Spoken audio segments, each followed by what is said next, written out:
Good Tuesday morning, everyone, and welcome into today's daily Bible reading for January the 24th. Today we're reading together in Genesis chapter 29, where Jacob has left his home and he is on the road to go to Haran to find the family of his mother's brother, Laban, and hopefully to find himself a wife. We're reading here in Genesis 29. I appreciate so much you tuning in today. Let me get the text up on the screen for us, and we'll read about this text, about him finding Laban's family, meeting Rachel, and everything that he goes through, and really Jacob getting a little taste of his own medicine within this chapter, learning that, it's not really all that fun being on the receiving end of deception and trickery.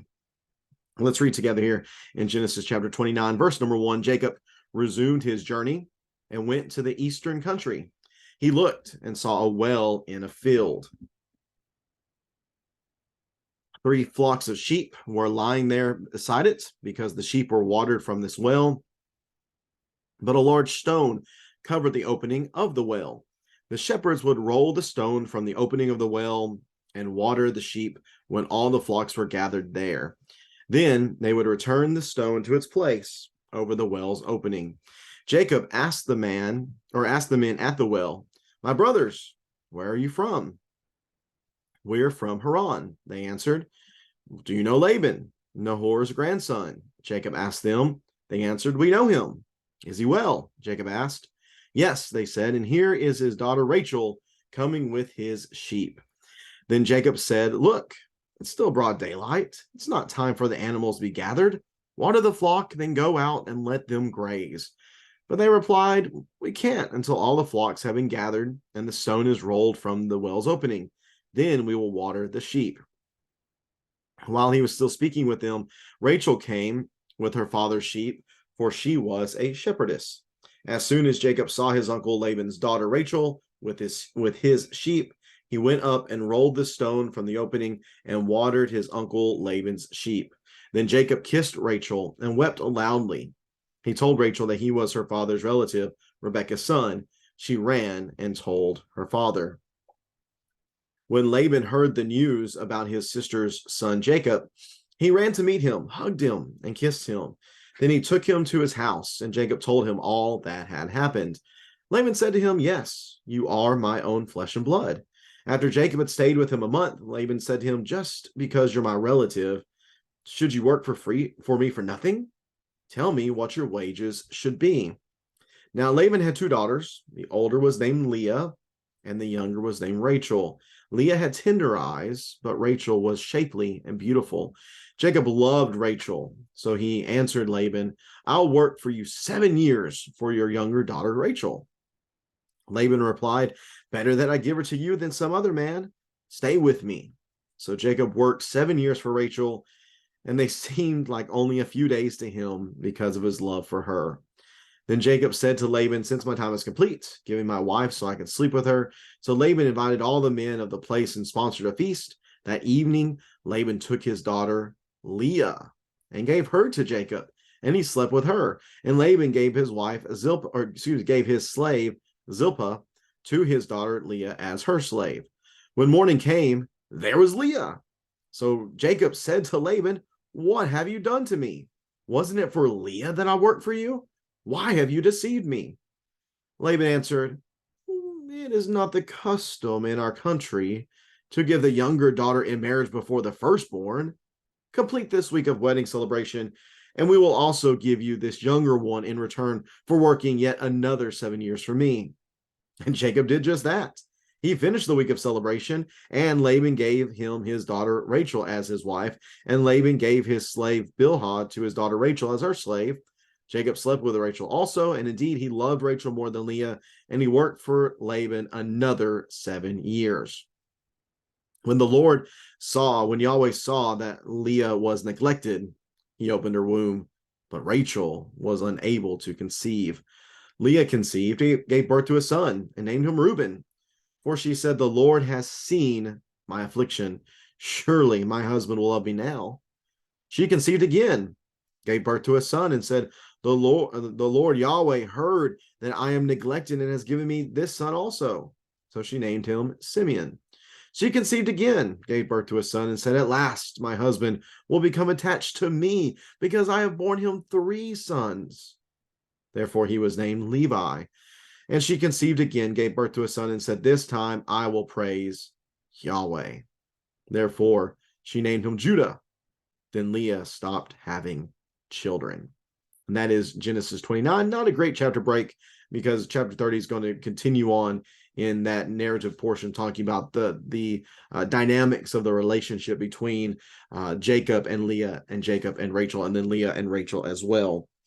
But here, as we continue to press to progress throughout the story of the Hebrew patriarchs, Jacob has been sent away, and he ends up going in the direction of where he is supposed to go. And unlike what happened with his grandfather Abraham, who sent the servants to go find a wife for his son Isaac and send him with many gifts, this time Jacob himself is sent, and it doesn't seem as if Jacob really brings the gifts. He's just out on his own, going to find a wife from his relative's family. He comes upon a well in a field, probably not the type of well that we would think of, where you have the stone kind of circle around the hole, and you lower the pail down in order to bring back up water, the bucket down in order to bring up water. This is probably somewhat more of a the way I imagine is some kind of little cave almost, where the stone can be rolled away, and then sheep themselves can go in and get some water from the well itself. This one said that there was a stone on it, and it covered the opening, so probably to protect it, probably keep it from evaporating and such. And there were some flocks that were there. Jacob begins to speak with them, sees where they're from. They're from the place where he's going. Ask if he knows Laban, or if they know Laban. They say, "Yes, we know Laban. In fact, here comes Laban's daughter, who's following this way." Jacob seems to want to kind of usher them away, like, "Hey, y'all go ahead and take off. Go and go somewhere else right now." Because obviously he's want to interact with this potential spouse that is heading his direction. They don't want to, so Jacob just has to roll with it. And whenever Rachel approaches with her father's sheep, Jacob himself rolls away the stone. A feat of strength for this mama's boy, this homebody, at least the way we probably perceived him previously. He shows that he is a man, and he can take care of business whenever need be. Whenever Rachel comes to him, the text tells us that he kissed Rachel and wept loudly. We might think that this is some sort of Hollywood love at first sight type of thing, but more so, this is probably just him being overjoyed with the fact that he's found what he was in search of. He has found a potential spouse. He has found his mother's family, from whom he might be able to find a spouse. And although this does not mean that the infatuation with Leah is not very quick, or does not set in very quickly. In fact, we're going to see that he's only been there a month, and he is going to be very much infatuated with her, to the extent that he's willing to work as much as he does. But after they initially meet, Rachel runs back and tells her father what has happened. Remember, last time Laban met somebody associated with Abraham's family, he received a lot of gifts in that moment. So maybe he's thinking that is the same here. Unfortunately, though, as he runs to Jacob, he sees that doesn't quite seem to be the case this go around. So they talk, they are introduced to one another, and they kick off this relationship again. Jacob stayed with them a month. Laban says, "You can't be here just for free. Tell me what you want." And he says, "I will take the younger daughter. I'll work for you 7 years to have your younger daughter." Now, of course, the younger daughter means there's an older daughter, and that older daughter is Leah. The way we perceive Leah is just a little bit what's told to us, that she had tender eyes. Translation is difficult here. It is a somewhat obscure term. Some translations render this as weak eyes. The CSB has tender eyes. So maybe it is that she couldn't see very well. Maybe they were not very appealing eyes, or being tender-eyed means that maybe that's the only real asset that she had. Like, that was her best quality, that she had becoming eyes. Whereas Rachel is described here as being shapely and beautiful. She was the total package, I guess it seems, from a physical standpoint, whereas Leah might have only had eyes that were beautiful, or or becoming. Whatever the case might be, Jacob is very much attracted one direction, and that is to Rachel, willing to even work 7 years in order to take her as his wife. Laban, he's gonna roll with it, and he even butters him up a little bit. Better that I give her to you than to some other man. So stay with me. He works, and he loves her so much that working only feels like a few days, because many of us probably been there. Young love, whenever you're in love, the time goes by quickly. And before he knows it, it is time for him to take Rachel as his full-fledged wife. Again, the culture is different back then. We're thinking probably along the lines of Joseph and Mary later on, where they were technically married, but that relationship had not been physically consummated yet. That seems to be the idea here. So it's time then for that to take place. There's a great feast, and then Laban pulls the switcheroo. And we might be wondering how. How in the world could he pull this off? Because I'll tell you, on our wedding day, you couldn't have switched Katie out for somebody else. I mean, that's just not something in our modern idea or our modern imagination or reality. That just wouldn't happen. But we got to think back then. There's no electricity. It's probably kind of dark. There might have been some wine at the wedding celebration, so maybe Jacob's senses were not fully functioning as they ought to have been. Probably not a lot of deep conversation, right? Maybe some quiet whispers or whatever. Whatever happened, however it was pulled off, it worked. And Jacob and Leah came together that evening, and in the morning, when morning came, I just love the way that it's written. When morning came, there was Leah. It was like their surprise. This is not the woman that you thought you were getting. And Jacob's not pleased. Jacob's upset. He says, how could you do this to me? The irony of this is so thick. Oh, how the tables have turned. He's getting a little taste of his own medicine. And he's on the receiving end of deception. He asks, again, such an ironic question for Jacob to ask, why have you deceived me? Laban has an answer, of course. The tricky, conniving ones always do. And he says, well, it is not the custom in this place to give the younger daughter in marriage before the firstborn. Well, if that's such a hard, fast rule, Laban, then why didn't you say that ahead of time? Why didn't you say that ahead of time? Of course, this is always the goal. The goal was always to take advantage of the situation and to get as much as he could out of his son-in-law. I really like what I read earlier, that the relationship between Laban and Jacob is much more of an oppressive lord and an indentured servant than a loving uncle and respectful nephew. It's very different. Laban is all about some Laban, and he's always going to do what helps Laban out the most. So Jacob says, all right, well, in that case, then I will just give me the younger one, and guess what? I'll work another 7 years.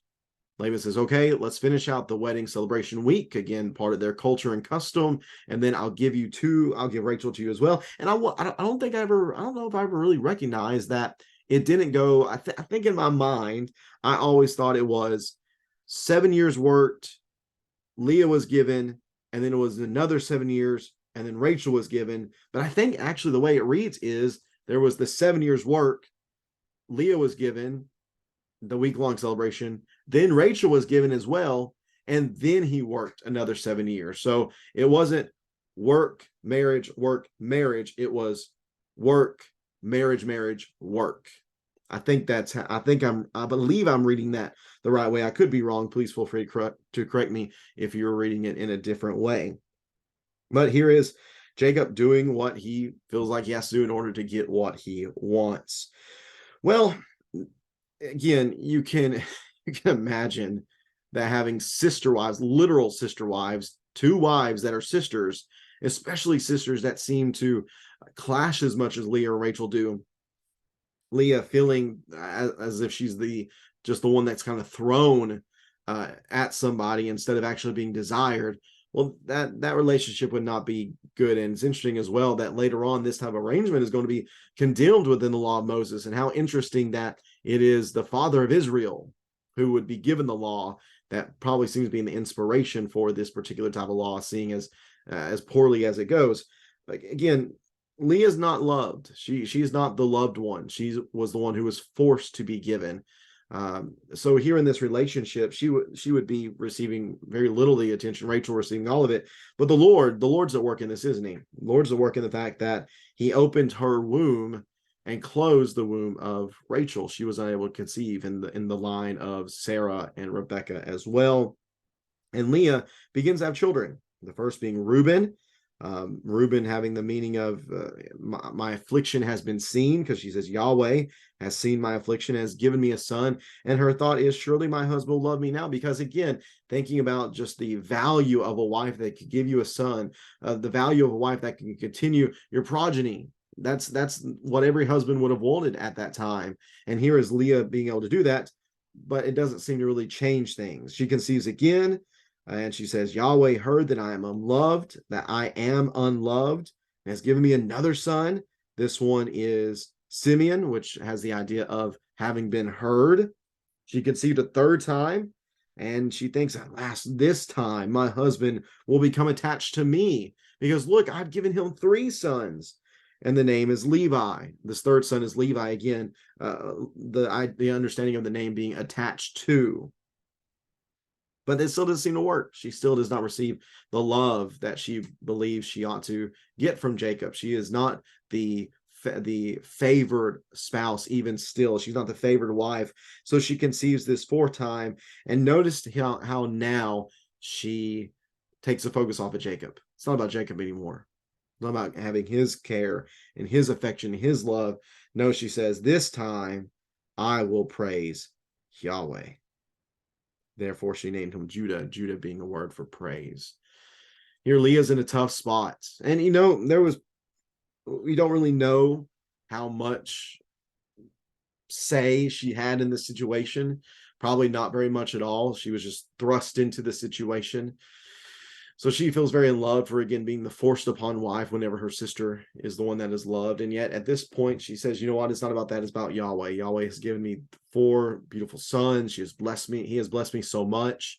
And I'm going to give my attention to him. And, that to us ought to be something that we really try hard to do in situations where we are struggling in some way. It can be easy for us to focus on the negative and the difficulty and the misfortune of what we are dealing with. But instead, we would do well to learn from Leah here to take the focus off of the difficult situation and put it instead on the blessings that God has given us. Another thing we want to take away from this is that Jacob again, he sowed to the wind and he reaped the whirlwind. He really had no right to be upset that others deceived him. It was very much poetic justice, we might say. He deceived everybody else, and he learned the sting of deception here in this chapter of his life. Again, we need to really, really learn from that. If there are things that we are doing that we know we ought not do, whenever those same things are done to us, we really have no leg to stand on. And we need to do our best to just simply follow the golden rule, to do unto others as we would have them do to us. Jacob did not appreciate being deceived, and he certainly should have thought about that previously as he was going about his own deceptive ways. We can learn from him as well. Is there something else within this text that stands out to you? If there is, please feel free to leave that in the comments section on Facebook or YouTube. And I appreciate so much the good interaction that I've had with people over the last few days, even if you mention musicians or bands and that I don't know that are a little bit before my time period. I still appreciate that, and it leads to some good back and forth in the comment sections. I appreciate that so much. Thanks. I appreciate so much those who take the time to read along with me, and I hope that this is something that really benefits you and that this is a worthwhile effort for us all. Thanks so much for reading again. We'll be back at it again tomorrow, picking up in verse 1 of chapter 30, where we get more into the relationship between the sisters and the husband Jacob. And we're going to see how God continues to bless Jacob and some of the things that happen in their relationship between one another. Again, thanks for tuning in. Have a great rest of your Tuesday, everyone. Take care. God bless.